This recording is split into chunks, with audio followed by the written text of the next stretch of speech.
All right, football fanatics, welcome back to Sky Football Talk. I'm Danny. And I'm Pam, and we are ready to jump into the FIFPro World 11 picks for 2024.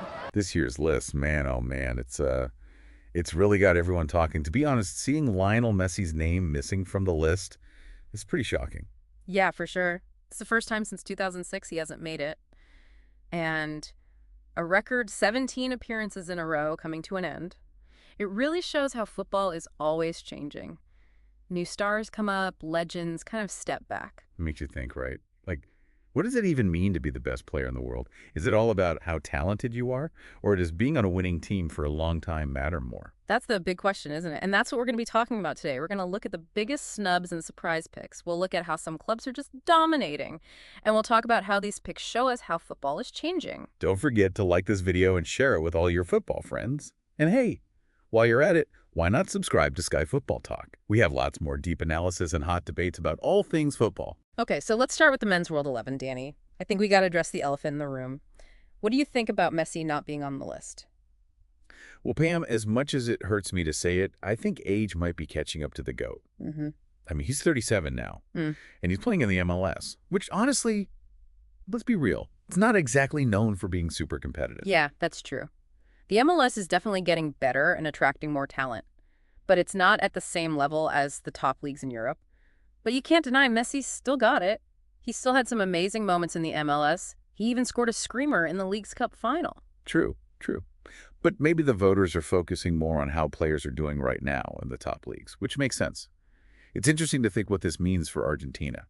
Could this be a chance for some younger players to step up and fill that gap? Oh, yeah, for sure. Messi not being there could mean a whole new era for Argentina. They're going to have to change their tactics and try new things. Yeah. And speaking of changes in football, Real Madrid and Manchester City are clearly the teams running things right now. Oh, yeah. They're at the top for sure. Real Madrid snagged 6 spots, including Toni Kroos, even though he retired. And then you've got that unstoppable trio up front. Mbappe, Vinicius Jr., and Haaland. Took a manager's dream team.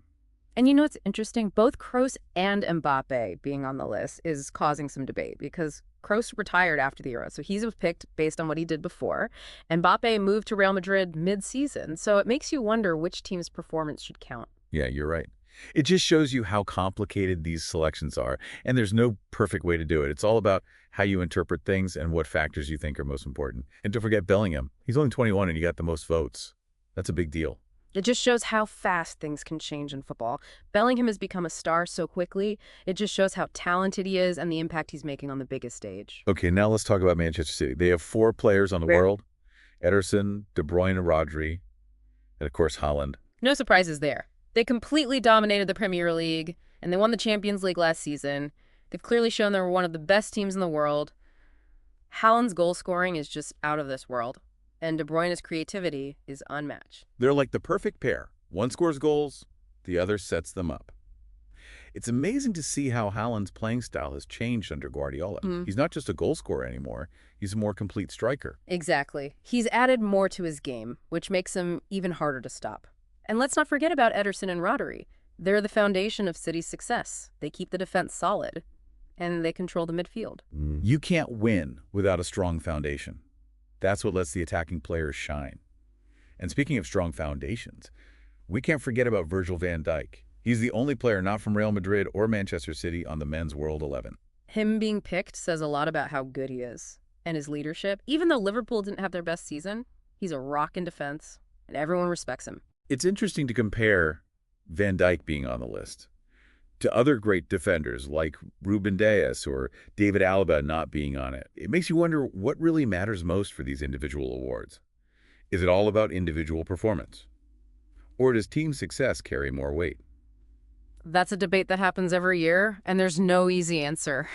Yeah, it's a really interesting discussion. And it just shows how subjective these awards are. At the end of the day, it's a mix of things that influence the voting. Right. And that brings us to some other players who weren't picked that have fans confused. Like, where's Mohamed Salah? I mean, the Egyptian king has been amazing for Liverpool season after season. Him not making it is definitely a surprise. His goal-scoring record is incredible, and he's so important to Liverpool's attack.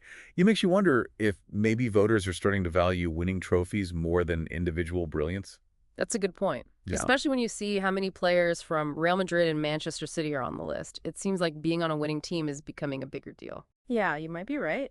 And another player who was left off that's causing some debate is Lautaro Martinez. He was a key player in Inter's Champions League run, but he didn't make the cut. Yeah, he's a clinical finisher, Mm. and he creates chances for his teammates. He was so important to Inter's success. It seems like there was just so much competition for the attacking spots this year. Absolutely. Okay, before we move on, let's remind everyone to hit that like button and share this video with your football friends. And if you're enjoying our deep dive and these debates, don't forget to subscribe to Sky Football Talk.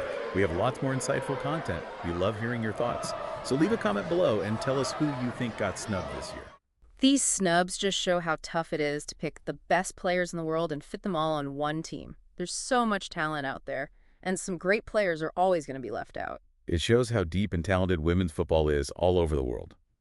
Okay, before we move on to the big takeaways from this year's FIFPro World 11, let's remind our viewers to like this video and share it with their football-loving friends. And don't forget to subscribe to Sky Football Talk for more analysis and discussions on all things football. We love hearing your thoughts, so leave a comment below and let us know who you think was snubbed from this year's FIFPro World 11. Okay, Pam, looking back at both the men's and women's World 11 selections, what are some of the key trends or takeaways that stand out to you? Well, Danny, I think one of the biggest things we see is the changing of the guard in men's football.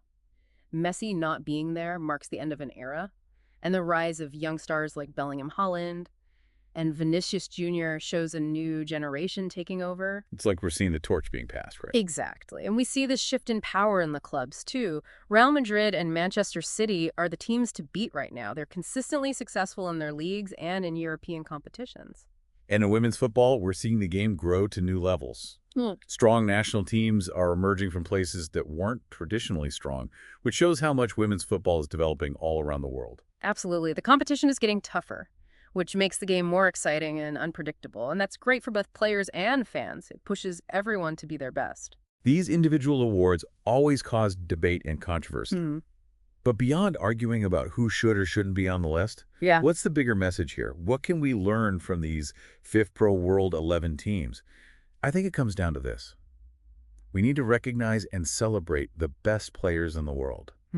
These awards might not be perfect, but they give us a chance to acknowledge incredible talent and hopefully inspire the next generation of footballers. Yeah, you're right. And they remind us that football is always changing. New stars come and legends retire, and the game keeps going, keeps exciting us with its drama, passion, and just pure brilliance. We've covered a lot today, from Messi not being picked to the rise of new stars and how women's football is growing all over the world. It's been a great discussion. Lots of surprises, snubs, and things to think about. And before we wrap up this deep dive, let's leave our viewers with one last question to ponder. We've talked about amazing individual players, winning teams, and trends happening globally. But what else should we think about when we're trying to figure out who the best players in the world are? That's a really good question. Is it just about stats and trophies? Or should we also be looking at leadership, sportsmanship, and the impact players have off the pitch?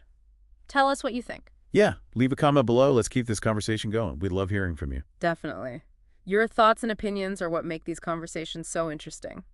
And that's all the time we have for today's deep dive into the 2024 FIFPro World 11. Thanks to everyone for joining us today. Don't forget to like this video, share it with your football friends, and subscribe to Sky Football Talk for more analysis, debates, and everything football. And make sure you turn on those notifications so you don't miss an episode. Until next time, keep talking about the beautiful game. And remember, It's more than just a game. it's Sky Football Talk.